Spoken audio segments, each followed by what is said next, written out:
नमस्कार, मैं विनोद कुमार शुक्ला। आई और ट्रुथ पर आपका स्वागत है।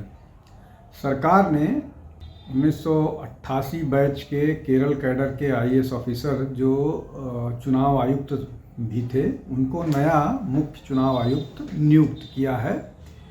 कल जो एक सिलेक्शन कमेटी है जिसका हिस्सा प्रधानमंत्री और प्रधानमंत्री के द्वारा नॉमिनेटेड एक कैबिनेट मिनिस्टर जो अमित शाह थे और leader of opposition Rahul Gandhi की जो एक समिति थी, उसने इस पर फैसला किया और राष्ट्रपति ने इसको संस्तुति दे दी और कल उनके नाम की घोषणा हो गई। आज जो अभी के चुनाव आयुक्त हैं, मुख्य चुनाव आयुक्त हैं राजीव कुमार, उनका आखिरी वर्किंग डे है। कल नए चुनाव आयुक्त ज्वाइन कर लेंगे अपना कार्यभार। लेकिन इस पर कांग्रेस ने ऑब्जेक्शन किया है कि ये सरकार ने गलत किया है, सरकार ऐसा नहीं कर सकती क्योंकि मामला अभी अदालत में लंबित है।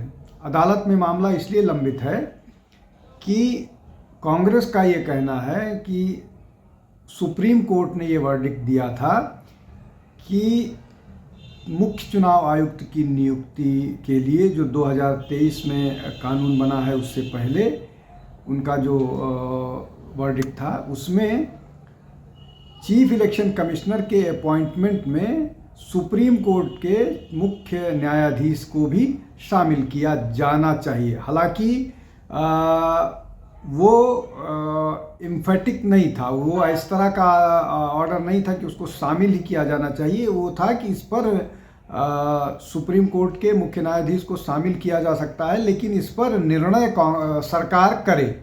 और सरकार ने निर्णय करते हुए मुख्य चुनाव आयुक्त के उसमें जो कानून पास किया, उसमें जो सिलेक्शन कमेटी बनी, जो चयन समिति बनी, उस चयन समिति में जो 2023 का कानून पास हुआ है, उसमें प्रधानमंत्री, नेता प्रतिपक्ष और प्रधानमंत्री द्वारा नामित एक कैबिनेट मिनिस्टर, तो ये प्रक्रिया की। लेकिन ये जो लोकसभा में ये जो पार्लियामेंट में जो कानून पास हुआ है, उस कानून को लेकर के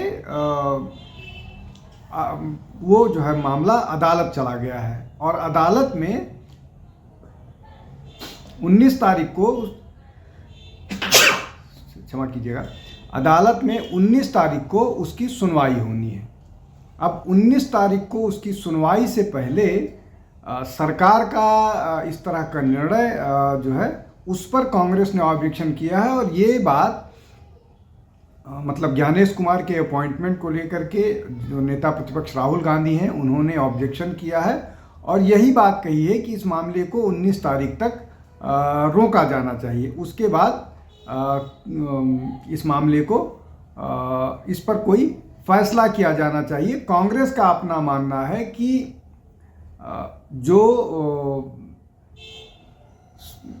ये अधिकार सरकार ने अपने तरफ ले लिया है कि प्रधानमंत्री एक कैबिनेट मिनिस्टर को नॉमिनेट करें मुख्य चुनाव आयुक्त के चयन के लिए, वहाँ पर सुप्रीम कोर्ट का न्यायाधीश होना चाहिए। हालांकि अगर कांग्रेस अभी विपक्ष में होने के बाद इस तरह की बात कर रही है, अन्यथा जिस तरह से मुख्य चुनाव आयुक्त का चयन होता रहा है, चाहे वो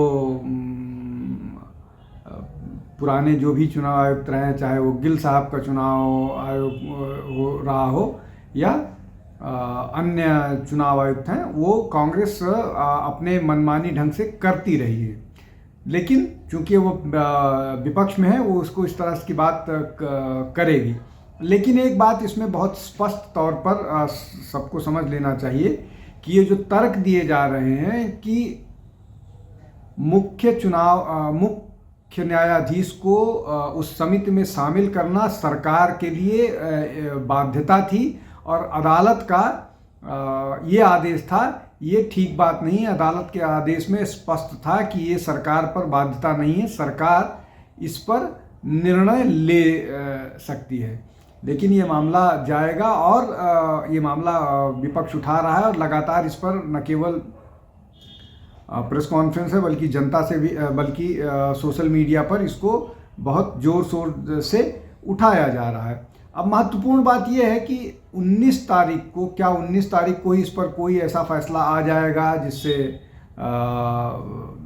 जिससे मुख्य चुनाव आयुक्त की नियुक्ति पर कोई प्रभाव पड़ेगा या नहीं आएगा? ये सारे प्रश्न ऐसे थे जिनको ध्यान में रखना आवश्यक है, इसलिए कि अगर नहीं ऐसा निर्णय आता है 19 तारीख को, तो नियुक्ति तो होनी ही है। अब नियुक्ति पे अगर सुप्रीम कोर्ट कोई प्रतिबंध लगाता है, कोई बैन लगाता है और ये कहता है कि नहीं ये आवश्यक है, तब उस पर सरकार का क्या पक्ष होगा या सरकार किस तरह के निर्णय लेती है। लेकिन सरकार इस मामले में लगभग उसका विचार साफ है कि हर मामले में सुप्रीम कोर्ट के न्यायाधीश का मामला उसका शामिल होना आवश्यक नहीं है। ऐसे ही सुप्रीम कोर्ट का जो कोलिजियम है वो बाहर के किसी व्यक्ति को अलाउ नहीं करती है, और इसको लेकर के भी बहुत विवाद है, बहुत सारा वो है। और जब ये मामला उसके पास गया था तो उसको साफ साफ सुप्रीम कोर्ट ने रिजेक्ट कर दिया था, उसको एंटरटेन ही नहीं किया था।